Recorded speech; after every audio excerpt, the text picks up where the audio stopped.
Hi friends, hope you all will be doing well and good. And मैं आपको अपने YouTube channel तहसीन literary पे खुश आमदीद कहता हूँ। आज एक न्यू इंग्लिश लैंग्वेज टीचिंग या इंग्लिश पेडागॉजी का एक न्यू टॉपिक लेके आपके सामने हाज़िर हुआ हूँ, और वो है ऑडियो लिंगुअल मेथड। तो इसको मैं कम्प्लीटली डिस्कस करूँगा। वीडियो बहुत इंफॉर्मेटिव होगी, इसे एंड तक ज़रूर देखेगा। So let's start our video. सबसे पहले इसके ओरिजिन के बारे में बात करते हैं कि स्टार्ट कैसे हुआ। तो ये स्टार्ट हुआ अमेरिका में कब, जब वर्ल्ड वॉर टू चल रही थी, फ्रॉम 1939 टू 1949।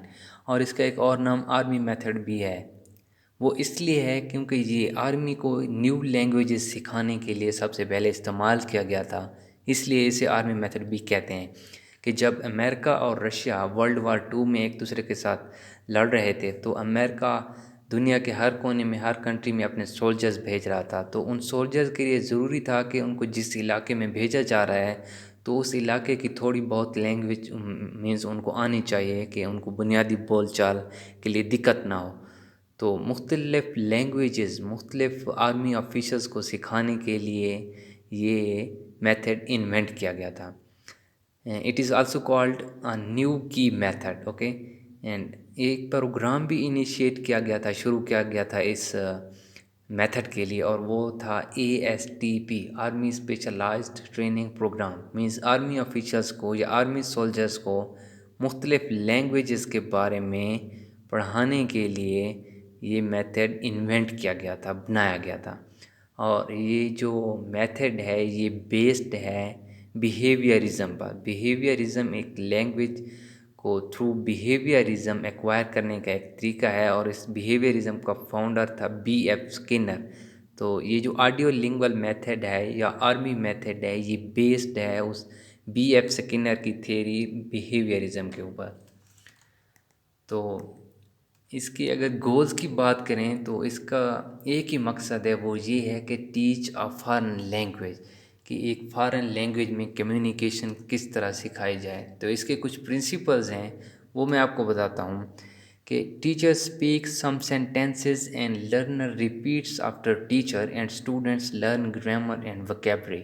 कि टीचर जो है वो क्लास में एक सेंटेंस या कपल ऑफ सेंटेंसेस को वो पढ़ता है, और फिर जो स्टूडेंट्स होते हैं वो उसको दोहराते हैं उन सेंटेंसेस को। इस तरह वो ग्रामर और वोकैबुलरी भी साथ साथ सीखते जाते हैं। Only L2 is used in the class. जो टारगेट लैंग्वेज होती है, जो लैंग्वेज सिखानी होती है लर्नर्स को या स्टूडेंट्स को, सिर्फ वही इस्तेमाल की जाती है, और नेटिव लैंग्वेज का इस्तेमाल नहीं किया जाता दौरान class. Task in the form of dialogue, और हमेशा इस मेथड में डायलॉग्स सिखाए जाते हैं, डायलॉग्स ही दोहराए जाते हैं, और टास्क भी डायलॉग्स की फॉर्म में होता है। ओरल ड्रिल्स मीन्स ज़बानी बहुत सारी मशक़ें कराई जाती हैं स्टूडेंट्स को, बहुत सारी एक्सरसाइज, लेकिन ज़बानी। Content delivered one by one means इसके जो कंटेंट्स होते हैं किसी भी लैंग्वेज को जो सिखाई जाती है, वो वन बाय वन डिलीवर किए जाते हैं। मीन्स एक पेज स्टूडेंट्स को दिया जाएगा रीड आउट करने के लिए, जब वो उसको कंप्लीट कर लेंगे फिर दूसरा पेज उनको डिलीवर किया जाएगा।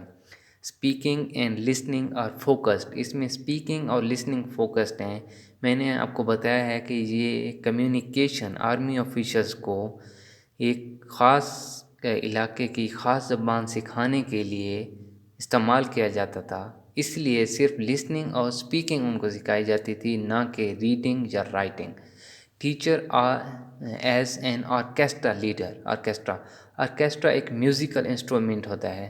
तो टीचर का जो रोल होता है वो एक ऑर्केस्ट्रा लीडर का होता है। मीन्स सारा कुछ टीचर करता है, स्टूडेंट्स बस चीज़ों को रिपीट करते रहते हैं।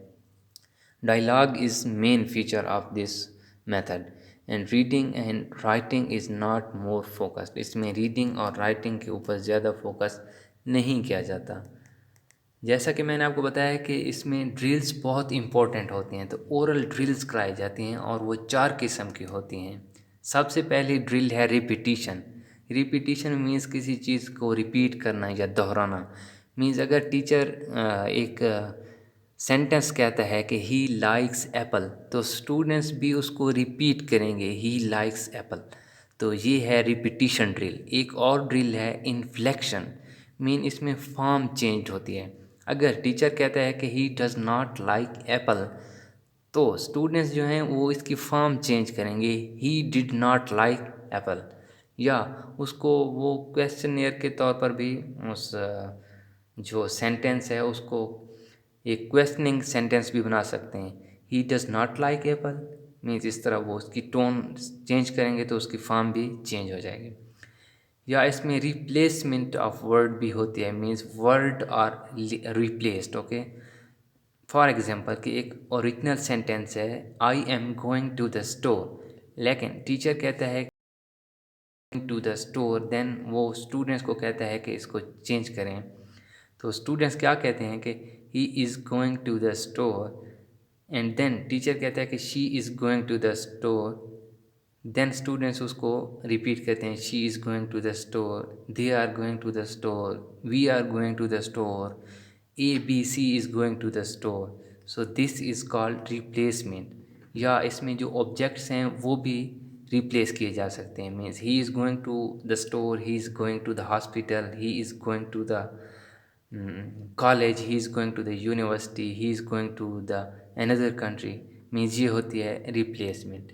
एक और चौथी ड्रिल है इसमें, वो है रीस्टेटमेंट।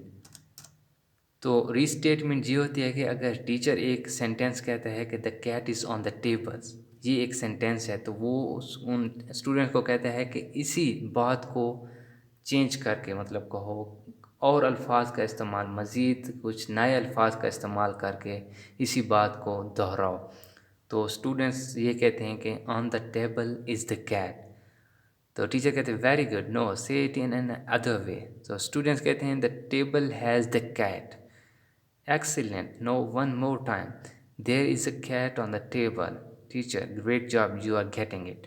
सो मीन्स एक ही चीज़ को कई तरीक़ों से बयान करने को कहते हैं रीस्टेटमेंट। तो इस तरह की ड्रिल्स भी क्लासरूम में कराई जाती हैं। अगर बात करें इसकी एडवांटेजेस की, तो listening and speaking are focused, method is very simple and functional, कि लिसनिंग और स्पीकिंग के ऊपर फोकस किया जाता है, और इसका जो तरीक़ाकार है वो तो एक इंतहाई सिंपल है, मीन्स ड्रिल्स हैं वो कराई जाती हैं या डायलॉग्स हैं, और फंक्शनल है मीन्स उनको आप इजीली अप्लाई कर सकते हैं क्लास में। Correct pronunciation and structure are emphasised, means correct pronunciation और स्ट्रक्चर के ऊपर बहुत ज़्यादा फोकस किया जाता है। टीचर डोमिनेटेड मेथड, मीन्स इसमें टीचर हमेशा डोमिनेटेड ही होता है, टीचर ही आपको मीन्स इंस्ट्रक्शन देता है और आप उसके फॉलोअर्स होते हैं। Learner has less control on the method, कि टीचर ही सारी चीज़ों को कंट्रोल कर रहा होता है और स्टूडेंट्स सिर्फ उसको फॉलो करते हैं। इसके कुछ डिसएडवांटेजेस भी हैं, जिसमें 4 skills are not equally focused, means reading, writing, listening, speaking, जो 4 स्किल्स हैं एक लैंग्वेज की, तो वो उनको चारों को फोकस नहीं किया जाता है इस मेथड में, बल्कि सिर्फ लिसनिंग और स्पीकिंग को फोकस किया जाता है, रीडिंग और राइटिंग को नेग्लेक्ट किया जाता है या इग्नोर किया जाता है। लर्नर्स एज पैसिव, तो जो स्टूडेंट्स होते हैं या जो लैंग्वेज लर्नर्स होते हैं वो सिर्फ वही करते हैं जो उनको इंस्ट्रक्शंस दी जाते हैं, जैसे उनको डिक्टेट्स किया जाता है टीचर्स के थ्रू, तो वही करते हैं, मीन्स खुद से वो कुछ नहीं करते, वो सिर्फ फॉलोअर्स होते हैं, वो एक्टिव स्पीकर्स नहीं होते, वो कुछ भी खुद से ऐड नहीं कर सकते, बल्कि उन्होंने सिर्फ टीचर को ही फॉलो करना है।